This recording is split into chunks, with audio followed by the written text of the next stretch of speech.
As you drift lazily down to the ship's mass, you hear raised voices. You still yourself for a moment at the entrance, then slip inside. Seraphin sits hooked into his usual stool, his slate glowing beside him. He's shaking his head as you enter. Bliss, meanwhile, is floating freely and gesticulating sharply as they explain something important. I don't see why not. Bliss chops at there. It's not like you have an alternative. We can get the cryo. It'll take time, but we can get it. That was the deal. Seraphin speaks calmly, trying to placate Bliss. Sleeper. Bliss spots you entering, and they turn to Seraphin. Let's see what Sleeper thinks about it. About what? Both fall silent for a moment. Seraphin sighs. Rig's ready, Sleeper. Bliss gestures around the mess. I fixed it? Hell, I've improved it. Ring, thanks to me. Now, wouldn't you say having done such an incredible job, I deserve to be paid properly for my work? Calculatedly crosses their face. Refit and retune like this would typically cost my clients hundreds of cryo, even if I was feeling charitable. Seraphin sighs loudly. He knows where this is going. See, I could make you pay, and maybe you could even scrape the cryo up, but not without taking a contract and taking the ship off station, leaving me in the lurch. Wouldn't do that. Seraphin starts, but Bliss holds up a hand to hush him. So I have a proposition. One that clears the debt completely. They pause. I will turn around the open sign on this little bay of mine and join up with you. You keep me in work, give me my split, and give me transit to wherever you are headed. I'm gonna keep this rig of yours working for free. They shrug. What could be better than that? Us paying and being on our way with no hangers on. Seraphin folds his arms and looks at you. Tell him, Sleeper. Actually, we could use their help. Bliss grins at Seraphin. See? Sleeper gets it. You can use my help. I'm an excellent engineer, handy shipmate, and half-decent chef. I'm done with Far Spindle. I'm thinking not enough jobs for not enough cryo on a station where I know nobody. You're welcome. Seraphin holds up his hands. Look, appreciate it, but we are on the run, Bliss. Trust me, you are better off here. Gives them a serious look. Even telling you this could put you in danger. Bliss pauses. And they start laughing. On the run? They shake their heads, smiling. You expect me to be scared of by that goofy shit? True. Bliss just shrugs. The system is at war. Well, spiraling into crisis. Everyone's got something. I know you were at Hexport. And looks at them, open mouth, searching for a retort. What happened there? Say it won't happen here. I'm not sitting around watching this all play out any longer. Take a deep breath. Something has to give. Bliss turns to Seraphin. Look, you've done your due diligence. Whatever. You're on the run. Been warned. Accept the risk. That's at the end of the day, your ship is clamped into my bay. So unless you know my encryption protocols, not much left to discuss. Seraphin shakes his head, a small smile crossing his face. You got us there. Looks at you and then at Bliss. Looks like we've gained a crewmate. He unhooks from his stool. But I'm moving to the engine room. And he drifts off towards the bunks to gather his things. You and Bliss exchange a nervous look. Sleeper? Welcome aboard. Bliss smiles and gives you a half-hearted mock salute. You leave Bliss in the galley and head for the cockpit. The rig is ready to fly again, but the question is where to take her next. You have unlocked the belt map. Go to the map and press the belt button to travel to other hubs and discover new parts of the... Ooh, lovely. Lovely, lovely, lovely. Alright, and full fuel. Let's second go. Anyway.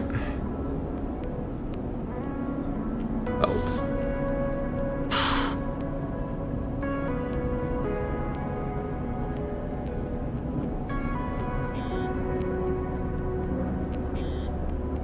That's not required. Engage. Okay.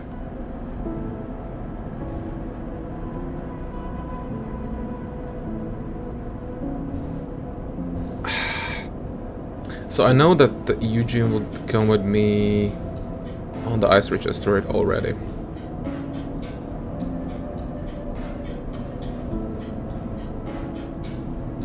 I'm I'm going to use one dice just to see how it's going to.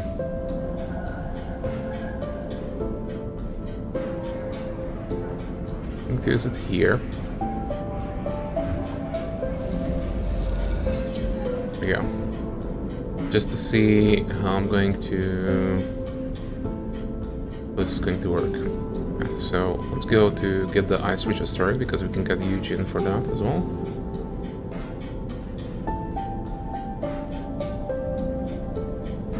Three, that's fine.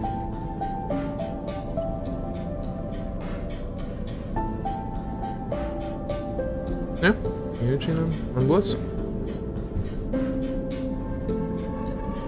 Okay, we have a nice mix.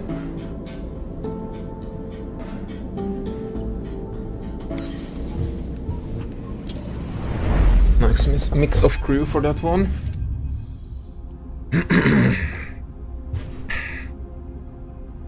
The asteroid looms large in the cockpit's glass.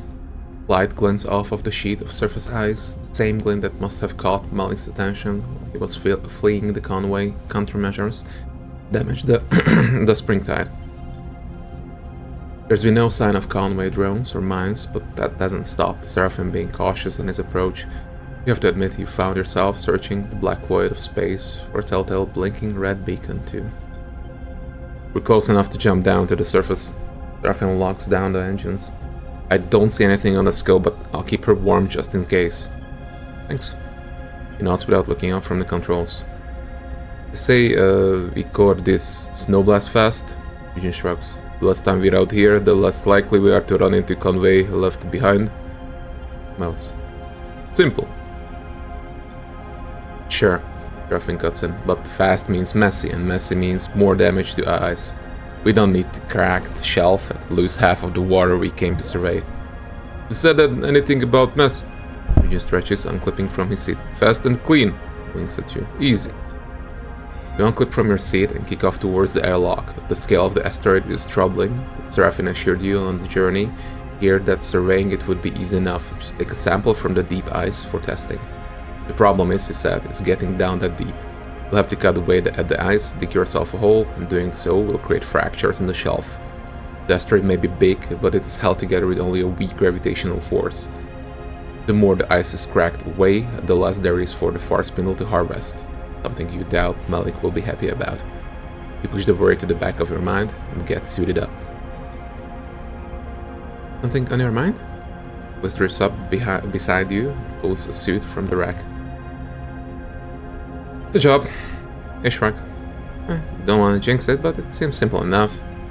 I'd say rock, or in this case, ice cutting is my usual strength, but it's gonna be simpler than slicing a hole without touching any of the internals. Bliss zips up her suit. You'll be fine. Bliss reassurances that they don't have any experience with the job you are about to do doesn't exactly calm your worries, but their nonchalant attitude helps, especially when you consider the volume of ice you're about to start cutting into. Cheer up! Bliss punches you on the arm as you get into the airlock. Never happened. The lock cycles and you find yourself staring out the glinting surface of the asteroid. 1 second, sleeper. Seraphim's voice comes over the comms. I'm seeing something here. Some kind of man-made shaft on the far side of the asteroid. Interesting. Eugene stood beside you in the airlock, but in this vacuum, you only hear him through the counseling. We sometimes stash goodies out rocks like this. Let's go take a look. Pats you on the shoulder. Just hold up. Seraphim's voice cuts through. The survey is our first priority, and the integrity of the water ice. Hunting for buried treasure comes dead last on the to-do list. You can almost hear his eyes rolling through the comms link. Don't get distracted. You squint at the rock and spot the dark recess just over the curve of the asteroid. A little bit of distraction then. You refocus on the ice sheet. Time to get started. Okay, so we have 2 options. The ice sheet, which needs engineering die. Lovely. And I get, of course, okay. I can push the stress right now to get 6 out of Bliss.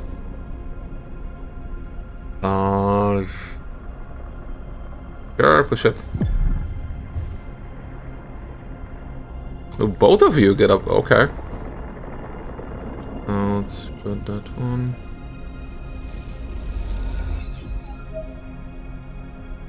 Let's see the other. See the distraction.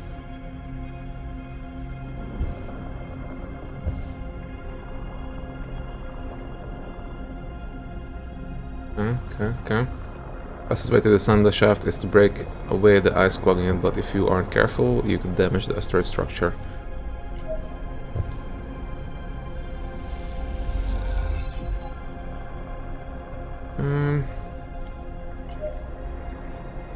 Come on, positive. Nice. Yeah, that's good, that's good. And I can just complete it. Complete it. Yeah, let's just complete it.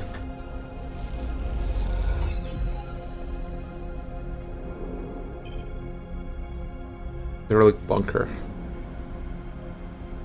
Scavenge data. None of us can do anything about that. Scavenge hardware. Rustic treasure. This place has been abandoned for decades, but perhaps there are some useful components tucked away. Inspect lumps of corroded scrap frozen in the walls. This place looks grim, but maybe within the ice you can find something useful. So let's see the main objective. For this one, both me and Bliss. So basically it's the same combo.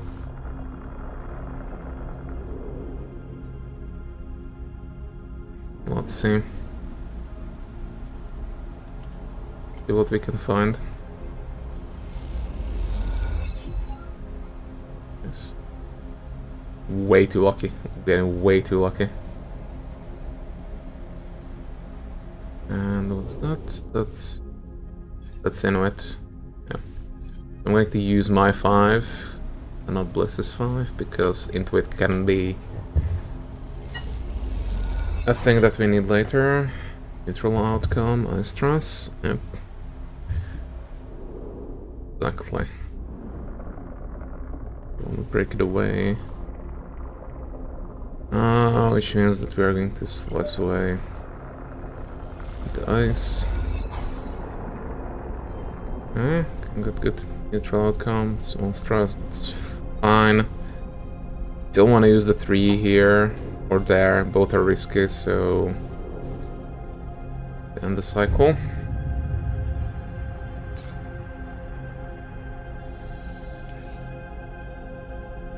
Oh boy. Oh boy, yeah. Whistle baby. And so why both?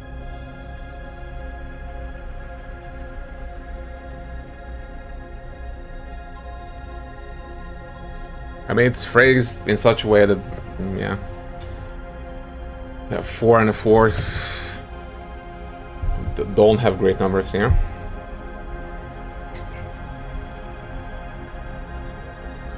One 6. Basically, how safe I want to play it.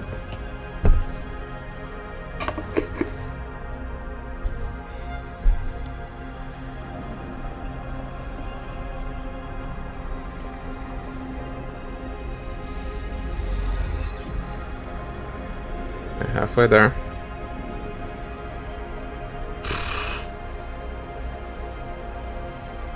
Need to use the 3 here.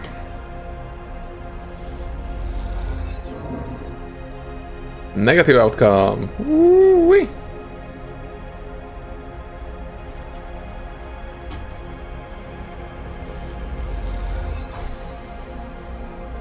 Okay.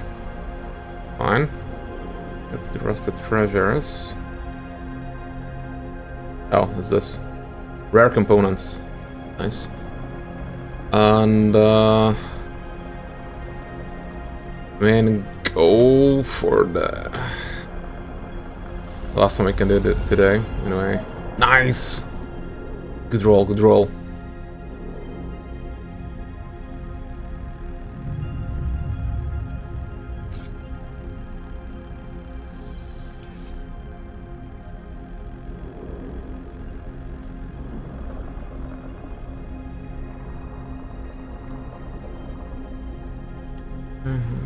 Next.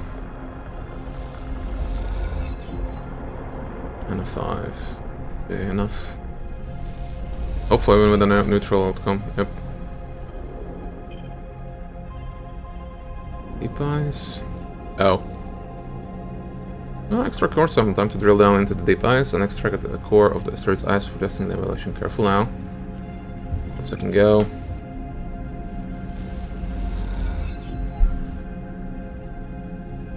And use another 5 on it. Real outcome. And use another 5 on it.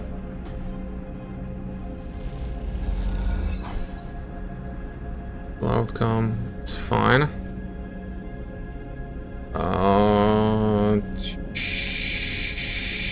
Sure. There's nothing more we could. Yeah, the data we can get, fortunately. Last one more cycle. Resting is very expensive because it's, you know, it's one supply. Well, no, and the Bliss got the 6, but yeah. And use the 6.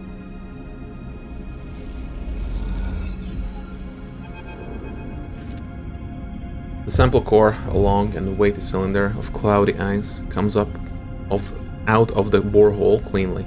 It glows in the sunlight, catching the rays it is frosted in its frosted interior. What a beaut. Eugene rumbles through the comms. Looks drinkable to me. Hell, I'd be happy to slice it up and drop a few chunks in a glass of black. Let's not melt it down for liquid refreshments just yet. Griffin chimes in. It's likely packed with unpleasant impurities. The question is, are they the kind of impurities the far spindle can filter out? Let's get it up to the ship and we can run the analysis on the trip back. Griffin pauses. And before you get any ideas about digging around on the asteroid some more, remember that if we break away any of the ice, Malik will likely dock our pay. Start a journey back up to the ship, dragging the sample core with you. As you do, you look back down at the asteroid, wondering if it might be the bargaining chip Malik has been looking for. You'll know soon enough. Contract complete. Let's save, and that means that we can go back. Contract concluded. Oh, -5 stress during throw, yeah. Yeah, let's leave. All good. No stress, no stress. On the journey back from the asteroid, you poured over the tasks Malik had given you to run, improvising the necessary equipment from your mess. Each one produced spools of data, much of which you couldn't parse. Arriving in the vicinity of the far spindle, you broadcast these strings of data to Malik's personal terminal on the Springtide, as instructed. Despite all this preparation, you are still surprised when you find Malik standing at the far side of the docking tunnel as you leave the rig. Lipa, he nods neatly to you. I thought it would better that I come down here, away from my crew, to discuss your findings. And the findings were? Straight to the point, Master Cezanne. Good. As I suspected, the asteroid was indeed rich with water ice. Thankfully, the contaminants can be dealt with. Speaks matter-of-factly, trying little emotion.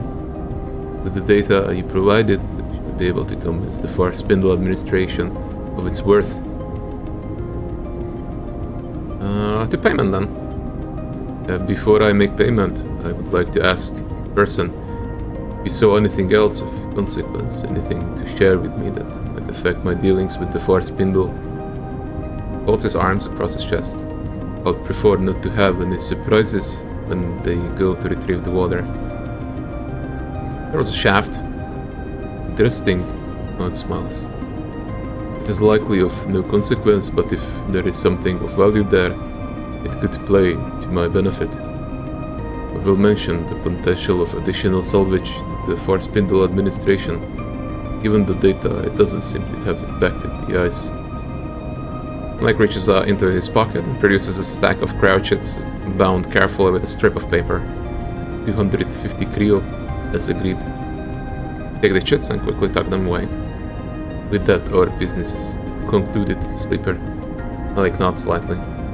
I must speak with the administration to negotiate the release of my ship, then prepare for immediate departure. The Syndicate will be eager for my successful return. Thank you. Malik bows and turns. Should our paths cross again, I will see that it will be to your benefit. Nice! 355. Let's go.